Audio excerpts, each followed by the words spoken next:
All right, I'm here with Chris with his two builds. Can you just talk us through how you put them together? Like, what's the main components? So I built this first. It was called Jeepney, which I raced last season. I thought I wanted to do some improvements to it, take some metal out, make it lighter, go with more knobbly tyres. It's a fairly basic set of readily available components. All the wheels are available for sort of mini ATVs. The motor and the speed controller are what's used on e-bikes. I tried to put a theme on it, so a Lego theme using baking trays, which are looking a bit bruised and battered, but baking trays to give a sort of simulation of Lego, make it a bit bright. And a standard set of batteries. That's actually a cash box that you put cash in, but it's a dead easy way of storing your batteries on the Hacky. And then, just welded together a simple box tube frame. So it's a custom frame? Completely custom, just designed it to be within regs and really just enough frame Do you for get requirements. Much twist? Do you get much Yeah, flex? I mean, that's one of the things that I quite like is, although it's got a leather front suspension, honestly, that doesn't work so well. But when you're riding it along, because it has got quite a small frame, you can feel the twist. And that's quite helpful because the back axle's solid. So it just helps keep the wheels a little bit more planted as you're going along. So I built this, and then I built this after this. Tried to incorporate some of the design ideas that I wanted on Rearrange Rover. What I'd learnt from the original Hacky, which is... So what's the same between the two to start with? So very much the basic frame design is the same. So if you stripped everything away from both Hackies, put the frames side by side, that they would look remarkably similar. This one's a little bit longer, but it uses the same motor technology, speed control technology as Let's Go. You've fiddled with the controller on one of them, haven't you? Originally you fiddled with it. Originally I fiddled with it, that one blew up, so maybe my fiddling weren't that useful. But both have got things like hydraulic brakes on them. Are they motorbike or push bike? I think they're sort of classed as, again, ATV off a Chinese website. All right. But they're just sort of the right size that are needed. And also, importantly, the fixings were what I wanted. You can get many different styles, but some of the fixings aren't great. The big difference with this between the two is this one doesn't have a solid rear axle. It's got a differential. What's that from? Is that another ATV one? That is classed as an ATV, but what it really helps is you get round a tight and twisty circuit much better in this. Been doing here. If you try and go into a tight corner in Let's Go, you can feel the back end sort of fighting you, and it understeers. Whereas with the differential, you can get into that tight corner, and it's not fighting you. It's really helping you go around the corner. And that helps from a speed point of view. So although we've got the same motors, same controllers, this one's lap times on a typical grass track. They're a bit better, aren't they? Yeah, they're definitely a bit better. Yeah. What batteries are you using? So they're both 6S, both 6 cell. That's got 12 amp hours, that's got 9.5. But it's two 6S's in series, right? Two 6S's so it's 12S in series. total. Yeah, to give the 12S. Yeah. And I think on a race we take about 3 amp hours, both of them. On a good race, about 3 amp hours, both of them take. Good reference, that, yeah. And are they like drone packs? They are, Hobby King or? That's Hobby King, that's a CHNL website. Right. They're getting hard to find at the moment, so I just sort of had to go with who had something in stock. I would have gone Hobby King, but they seem to have been out of stock for months. They've got harder to get. Yeah. Steering components, is that scratch built or? So the steering components, this is a demonstration change of mind. So I rebuilt both with, it's just a small steering wheel, about 10 off Amazon, tubular steering column. This one's into a universal joint because I want to play with the angle.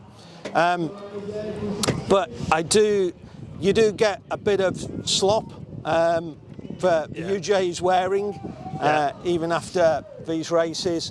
And after doing some testing, I changed this one back to just a straight, solid steering column. So you got less play in it. Again, just a straight tubular column, 20 millimeters, 2 mil wall thickness, pillow bearing, and just tie rods. Both the tie rods are the same on both. And then the, I don't know what you call it, the spindles, are they ATV or kart? They're not scratch built, are they? No, they're not scratch built. They are standard ATV, 17 millimeter spindles, which suit the hubs that you can get readily available. Because what I wanted was the same wheel pattern between both, just to help spares. Change tyres. And the rears are the same hubs, that they're ATV. Kind of. But rears or ATV, you can buy the axle. Bolt-on hubs. Axle is a complete kit. So the axle came as a kit with a sprocket, brake disc, all the hubs, and handy. The pillow bearings. I did change the sprocket to give me a changing ratio, because it was a little bit, it'd have made the Hacky a little bit fast, so you'd lost. You want the torque, don't you, really? Yeah, absolutely. The bigger sprocket. Especially those tight corners, you want to be able to pull out those corners. And when we're doing 10-second laps, it's all about how quick you can get out those corners. Yeah. Are these HDPE bumpers you've gone with? They are. I had a bit of HDPE lying around the garage, so I cut them down. I actually thought it might be too thick, but after looking at it, it's got a little bit of a bend on, so I think it's about right. You want some spring, but not too springy, or they just move out the way. I think it's about 12 mil. And just lengthen them slightly to bring them in spec. But it also means that if those end ears get a bit chewed up, which is a possibility, I can just bolt new ones on without having it's these bits that get caught, isn't it? Absolutely. Yeah. I like the lights on yours. You've been doing some night races. That's the intention, is to have lights for night races. On Rearrange Rover, I'm going to use the placement. The original lenses. So I'm going to put the lights behind them. So I've got rears and fronts for that. With this, I've just got one each end. But the 48 volt standard light.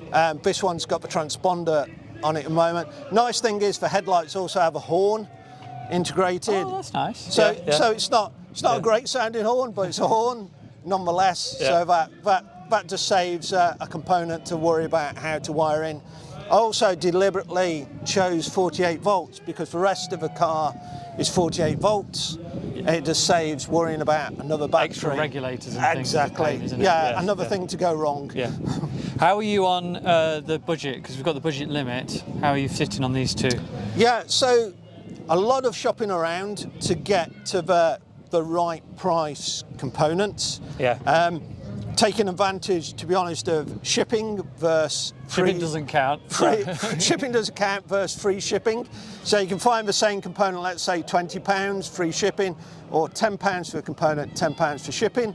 But they're both just around about 400, excluding batteries, because batteries are additional to the bomb. That's pretty good. So you've got room to spare. I've got room to spare.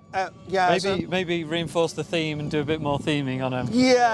I must admit, I bought 6 baking trays for £16. I now realise why they were that price. Because they. I mean, obviously they weren't designed for this, but I'm not sure I'd want to bake muffins in them either. Any plans for changes on either of them?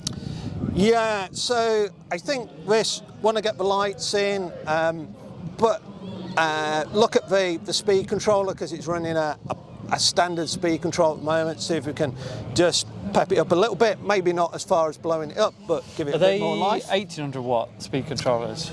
2 kilowatt.